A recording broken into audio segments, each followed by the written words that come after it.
the first and most important things that we are trying to do in our mission, focus on the user. We put the user first. So we think, what is it that the Saudi population needs from our products, and we try to adapt. So what are the Saudis needing, what is the people in the Gulf needs, in the North Africa, in Levant. This is just to talk about the region, but actually in different countries in Europe and in Americas and in APAC and in the different places, we focus first on the user and how we serve them better. That's number one.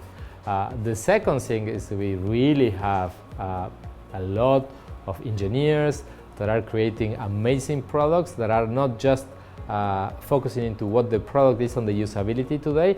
As well, we are building into how these products learn so fast and become better so fast and catch the trends as quickly as possible by leveraging artificial intelligence and machine learning and all the magic of Google.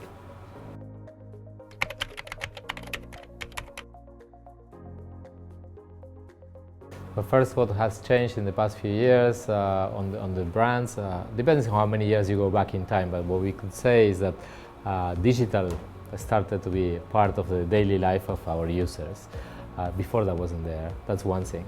The second thing is the way that the users spend their time has significantly changed. So they spend much more time with their mobile phones, they consume time in different forms, like in short form, as opposed to sitting and watching the entirety of a show or different things. Now they read snippets, they watch short videos.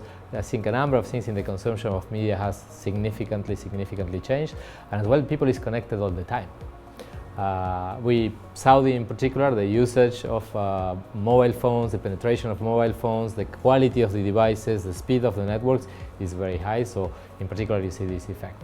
How this has affected brands, I think all brands that have the right strategy are focusing on the user. So as their users, intenders, customers are changing the way they behave, obviously those that are more successful into adapting, serving them better, they are more successful.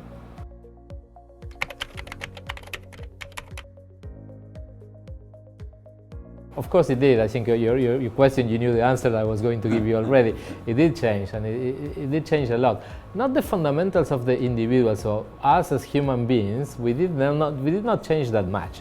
But the way we have to communicate with the people and with the intenders of our brands has changed. Because the way they spend time, because of the type of things that are important for them. So I spoke a little bit in the previous answer into the digital ecosystem, how people are more connected, how they are changing the way they consume content. But as well, there's other things that are coming to play. For instance, the relationship between the people and the value of the brands they choose, the values of the brands they choose. Meaning that it's not just about the product, it's as well the values your company, your brand is representing to them, how aligned is what they are feeling.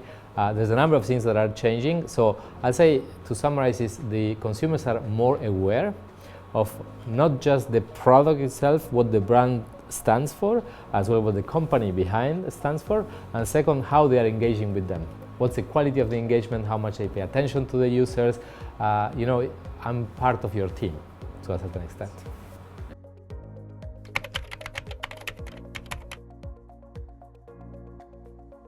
I think it has always historically been important to be an influential brand, but the differentiation between the brands is being more important today.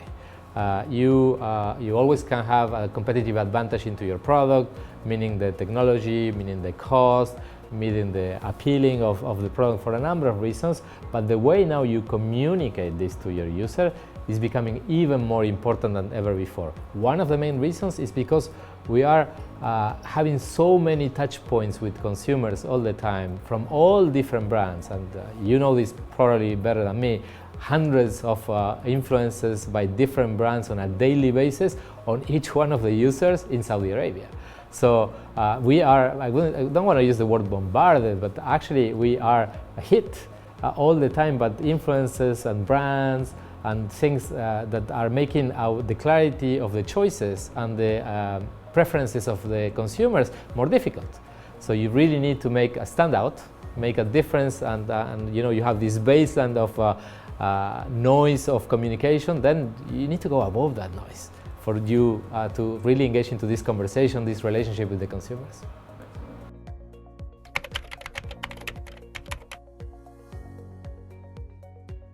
So the big Google picture, we moved from a mobile-first company into a AI-first company. So that's one of the biggest plays that Google has decided to make, which our new CEO, when he was appointed, Sundar Pichai, by the time, that was one of his main changes. And listen, I think we are only at the very beginning of what this journey is going to bring into all the different areas of our life, meaning the quality of the products we engage with, the quality of the solutions we are having, the quality of our advertising products, and all these things are going to be massively positively impacted by artificial intelligence and machine learning.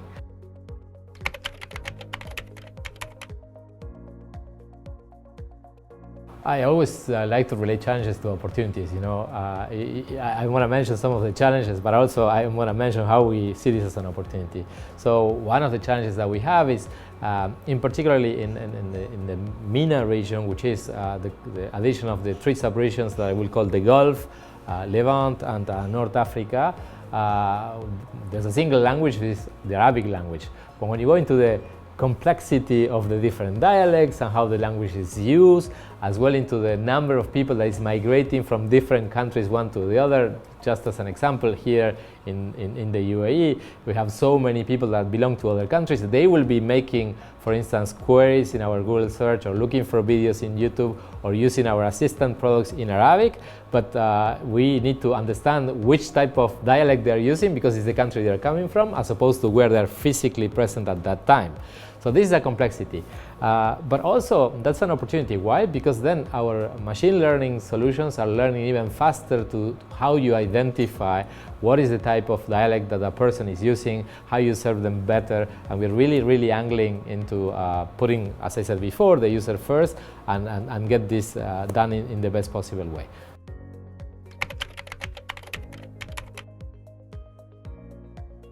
The grand finale. Well, I'm going to give you a few recommendations, then it's up to whoever is the audience to decide. I start with the first. First is there's a big migration into the digital world from the time the consumers you spend. So your consumers, your intenders, the people that you really care are there. So make sure that you have a very solid strategy that is from conception created to take advantage of the digital world. Which means don't just do an evolution of the way you were working before, is really think into what is the best way to touch these people in the region. The second thing that builds a little bit into this one is stand out. You have all this, as I mentioned before, all this amount of influences by different brands and contacts on a daily basis that are so numerous that you really need to stand out. And how do you stand out? I'm going to give you what I think is the best recipe. First, think very clearly what message you're going to send. Second, the quality of the creative you're going to use. And the most important point of all, test. But you need to have a very thorough testing process where you have many either different ads that you test, and then you launch the one that is going to be more impactful. Maybe you need to tailor-make the ads for the different audiences you are touching and talking to, and continuously measure, either with digital technologies, either to engage in third parties, like obviously Ipsos, that's a clear one, and really understand how you take the lead. Okay, not just be copying what the others are doing, is really stand out, try new things, take a little bit of risk.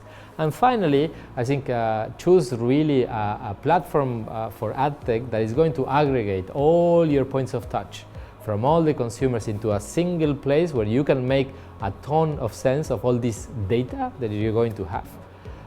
And then the final one is take advantage of machine learning, artificial intelligence to put sense of all this data, and to get more insights into who are your consumers, how they are moving forward, the trends that they care about, and how you slice them to touch them in the best possible way at the best possible time.